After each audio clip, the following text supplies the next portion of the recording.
Have you ever looked at an AI project and wondered, is this actually going to work? Or is it just hype? It often comes down to a kind of intuition, a gut feeling for what AI is really, really good at. And today, we're going to help you build that intuition. I mean, this is the million-dollar question, right? For anyone working in tech, or even if you're just fascinated by it, being able to tell the difference between a solid AI idea and, well, a total dead end, that's a superpower. Look, getting that kind of skill usually takes years of trial and error. You have to be in the trenches. But think of this explainer as your shortcut. We're going to fast-track the whole process by looking at some real-world examples, what worked, what didn't, and start to see the patterns emerge. All right, let's get into it. Okay, first up, let's talk about something we've all heard a ton about, self-driving cars. So right here, this is the perfect example of what AI can and can't do. On one hand, it's amazing at a super well-defined task.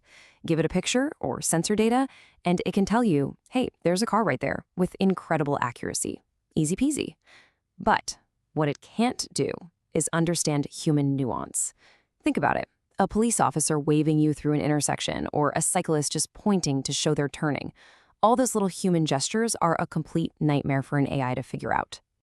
And if you're wondering why it's so hard, well, here's the breakdown. I mean, just think about the sheer number of ways a human can gesture. It's practically infinite. To teach an AI all of that, you would need, I don't know, tens of thousands, maybe hundreds of thousands of examples for every single gesture. It's just impossible to collect that much data. And here's the kicker. For something like driving, where safety is everything, the AI can't be mostly right. It has to be almost perfect. The data just doesn't exist to get it there, and the risk is way too high. Okay, so let's stick with that idea and look at another example.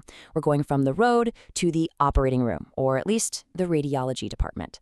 Let's talk about AI in medicine. And here we see the exact same pattern. It's fascinating. You can train an AI to be a world-class expert at spotting pneumonia, but only if you feed it a huge data set. We're talking 10,000, 20,000, even more chest x-rays.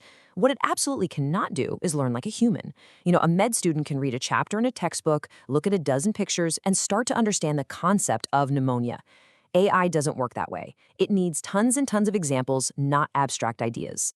All right, so we've looked at cars, we've looked at medicine. Now let's zoom out a little bit. What do these examples actually tell us? Well, they point to two really fundamental weaknesses of AI as it exists today. Okay, weakness number one. Let's call it the data dilemma. Here's the rule of thumb. AI is fantastic at learning a simple concept. A task you or I could do in less than a second, but only if it has mountains of data. It thrives in that sweet spot. But if you try to give it a complex concept and just a few examples, it's going to fall flat on its face, almost every time. Now for the second weakness. This one's a little more subtle, but it's just as critical. A lot of people really underestimate this one. It's called brittleness.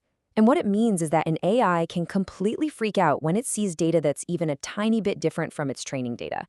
Let me show you what I mean. Okay, so remember that AI that's great at diagnosing pneumonia?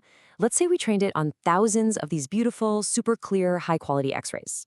They're all from the same hospital with the same machines, same procedures, and the AI gets really, really good at recognizing pneumonia in these specific kinds of pictures. But what happens when you take that same AI and try to use it on images from a different hospital? A place where maybe the x-ray machine is a little older, or the lighting is different, or the patient is lying at a slightly different angle. Suddenly, its performance can just totally tank. A human doctor sees that and adapts instantly. The AI? Not so much. It's brittle. It struggles to generalize what it knows to new, messy, real-world data. So now you have these two big ideas in your toolkit, right? The data dilemma, meaning simple tasks with lots of data, and this concept of brittleness. Just keeping those two things in mind gives you this incredibly powerful new way to look at any AI project you hear about. And hey, if this still feels a little tricky, that is totally fine. Honestly, it's not easy. I love this quote because it shows that even the experts can't just glance at a project and know if it's going to work. It can take them weeks of deep diving to figure it out. So don't feel bad. What you've got now is the starting point, the framework to ask the right kinds of questions. So here's the real takeaway, the most important thing. Start looking around your own world, your job, your company, whatever you're studying, through this new lens. And just ask yourself this one simple but really powerful question. What's a simple task in my world that generates tons of data and is just sitting there, waiting for an AI to come along and solve it?